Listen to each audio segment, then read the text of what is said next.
हाय friends, अस्सलाम वालेकुम। I am Asghar Ali and you are watching technical Bajwa. दोस्तों, न्यू अनबॉक्सिंग वीडियो के साथ आ गए हैं, लेके आए हैं जी बहुत ही प्यारा फ़ोन ओप्पो का न्यूली लॉन्च Oppo A12 आप लोगों की फरमाइश पर। तो ये दोस्तों 25,000 की प्राइस में पाकिस्तान की मार्केट में लॉन्च किया गया है। 4GB RAM 64GB internal storage के साथ। अब देखेंगे ये 25,000 की प्राइस में एक वैल्यू फॉर मनी डिवाइस है या नहीं। ऑनेस्टली आपको बताएंगे, वीडियो को देखिएगा कंप्लीटली। अगर चैनल नहीं सब्सक्राइब किया तो देर किस बात कीजिए, सब्सक्राइब कर दीजिए, बेल आइकन को लाजमी क्लिक करें ताकि लेटेस्ट वीडियोस की नोटिफिकेशंस जल्दी से मिलती रहेंगी। सो न्यू वीडियो के साथ करते हैं स्टार्ट।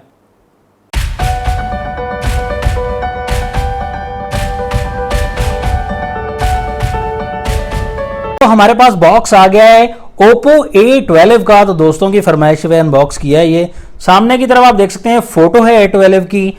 Oppo A12 भी बड़ा सा लिखा हुआ है। 4GB रैम इस फोन में मिल जाती है, 64GB की इंटरनल स्टोरेज भी मिल जाएगी। प्राइस पाकिस्तान में काफी हाईली प्राइस पर लॉन्च किया गया है, 25,000 रुपीज में। तो हमने देखना ये कि ये स्पेसिफिकेशन कमाल की है या नहीं। तो और भी बॉक्स पे काफी कुछ मेंशन किया गया है, सब कुछ आपको आगे चल के बताएंगे। इस फोन में 2 कलर्स आपको मिलते हैं, ब्लैक कलर, इसके अलावा ब्लू कलर का ऑप्शन मिल जाता है। हमारे पास जो कलर है वो ब्लू कलर है। तो बॉक्स को जल्दी से हम ओपन कर लेते हैं। यहां पर जैसे ही बॉक्स को हमने ओपन किया, ओपन करने के बाद यहां पर छोटा सा फोल्डर जो है, यकीनन सॉफ्ट टीपीयू केस मिल जाता है, सिम इजेक्टर टूल मिल जाता है और यहां पर डॉक्यूमेंटेशन भी मिल जाती है इस फोन में। उसके बाद हमारा फोन है, फोन के हम बाद में तसल्ली से बात करते हैं। चार्जर जो इस फोन में दिया गया है 5 वोल्ट 2 एम्पेयर का, मतलब कि 10 वॉट का चार्जर है। फास्ट चार्जिंग नहीं मिलने वाली। चार्जिंग केबल माइक्रो USB 2.0 है, सी टाइप का ऑप्शन नहीं है। और आपको पता है हमेशा की तरह ओप्पो अपने फोन्स में हेडफोन्स नहीं देती, खासतौर 20 से 25,000 की रेंज में तो बिल्कुल भी नहीं प्रोवाइड करती। बॉक्स को जल्दी से समेट लेते हैं, आते हैं हम अपने प्यारे प्यारे फोन की तरफ। फोन को जैसे ही अनरैप किया, कलर जो सामने आया वो डेफिनेटली बहुत ही प्यारा कलर है। तो कलर के मामले में, डिजाइन के मामले में ओप्पो तो भाई ओप्पो ही है। डिजाइन चिपकाने के मामले में ओप्पो तो पहले नंबर पर है दोस्तों। को डिजाइन वाइज अच्छे फोन बनाती है इस प्राइस रेंज में। यहां पर आपको बैक साइड पर प्लास्टिक बॉडी मिलेगी, डायमंड कट आपको डिजाइन मिल जाएगा। तो ये ब्लू कलर जो है ये न्यू कलर दिया गया है।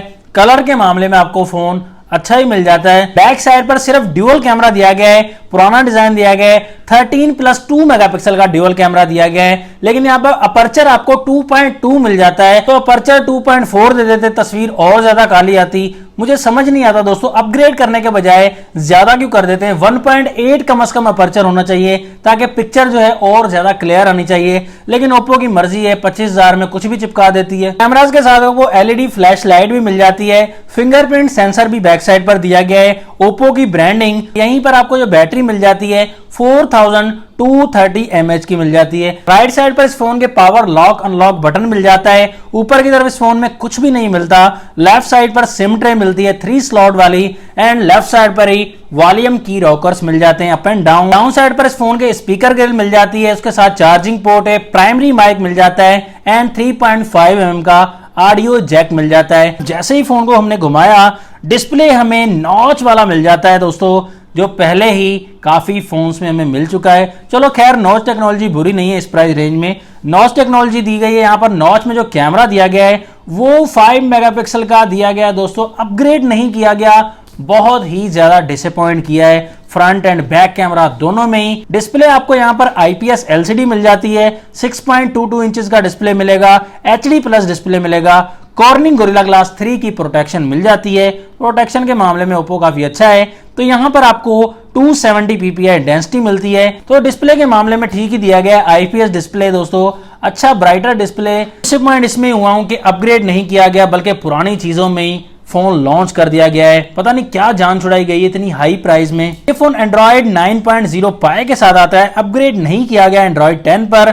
और ओप्पो का ऑपरेटिंग सिस्टम मिलता है कलर OS 6.1 वर्जन। यहां पर कलर OS 7 की भी अपग्रेड नहीं की गई, जबकि करनी चाहिए। तो दोस्तों 2020 आ गया है अब, तो यहां पर फोन थोड़ा सा हैंग भी लग रहा है, काफी हैंगिंग प्रॉब्लम भी आ रही है। आगे सिंपली यूज कर रहा हूं, अभी कोई हैवी इसमें एप्लीकेशन भी नहीं है, तो बहुत ज्यादा हैंग हो रहा है फोन, इतना ज्यादा अच्छा नहीं चल रहा दोस्तों। तो यहाँ पर प्रोसेसर जो दिया गया है वो भी मीडियाटेक का Helio P35 दिया गया है, जो कि आप बिल्कुल भूल जाएं, गेमिंग प्रोसेसर नहीं है। यहाँ पर आप PUBG भी, Asphalt 9 भी अगर खेलेंगे तो वो बहुत ही लैग करेगी दोस्तों, और अच्छे से आप प्ले नहीं करेंगे, हाई ग्राफिक्स में प्ले नहीं हो सकती। तो इस प्रोसेसर में आप गेमिंग का सोच रहे हैं तो आप भूल जाएं, गेमिंग इस प्रोसेसर में, इस फोन में आप नहीं कर सकते, बिल्कुल भी नहीं कर सकते। एप्लीकेशंस देख सकते हैं आप, नाइट शील्ड का ऑप्शन दिया गया, डार्क मोड का ऑप्शन नहीं दिया गया, तो काफी सारे ऑप्शंस भी मिस किए गए इस फोन में। यहां पर आप देख सकते हैं स्किन भी यहां पर कलर 6 वाली दी गई है, और यहां पर फिंगरप्रिंट ही हम टेस्ट कर लेते हैं, और तो कुछ काम का नहीं है। तो फिंगरप्रिंट की भी कोई वर्क नहीं दी गई, कि प्रोसेसर स्लो दिया गया है, थोड़ा सा टाइम ले रहा है। फ्रंट जो है फेस अनलॉक देख सकते हैं, तो फेस अनलॉक के मामले में भी इतना ज्यादा फास्ट नहीं है, बस ठीक ही काम कर रहा है। कैमरा यहां पर चेक करने को दिल नहीं कर रहा, लेकिन आपको दिखाना है तो कैमरा में यहाँ पर फोटो मोड, पोर्ट्रेट मोड और वीडियो मोड का ऑप्शन दिया गया है। ज्यादा ऑप्शंस ऐड नहीं किए गए, जो कि न्यूली फोन्स में ज्यादा ऑप्शन ऐड किए जाते हैं। फोटो डायरेक्टली हम लाइव फोटो क्लिक करते हैं तो 13 मेगापिक्सल का 2.2 अपर्चर है दोस्तों, तो बहुत ही ज्यादा खराब फोटो है, इतनी ज्यादा अच्छी फोटो नहीं है। सैंपल्स में भी आप देख सकते हैं, फ्रंट एंड बैक कैमरा से मैंने सैंपल्स लिए हैं। फ्रंट कैमरा 5 मेगापिक्सल का है, बैक कैमरा 13 मेगापिक्सल का है, तो इतना ज्यादा अच्छा रिजल्ट नहीं है दोस्तों, नॉर्मल सा रिजल्ट ही दिया गया है, अपग्रेड नहीं किया गया। 1.8 अपर्चर कम से कम बैक साइड पर होना चाहिए था, और उसके साथ फ्रंट कैमरा अपग्रेड करके 8 मेगापिक्सल से ऊपर या 8 मेगापिक्सल का ही होता, फिर भी कंसीडर कर लेते, लेकिन यहां पर ओप्पो ने कुछ भी अपग्रेड नहीं किया, तो डिसअपॉइंट है टोटल कैमरा के मामले में। तो फाइनल रिकमेंडेशन आपको क्या देना चाहूंगा, आप खुद ही समझ गए होंगे।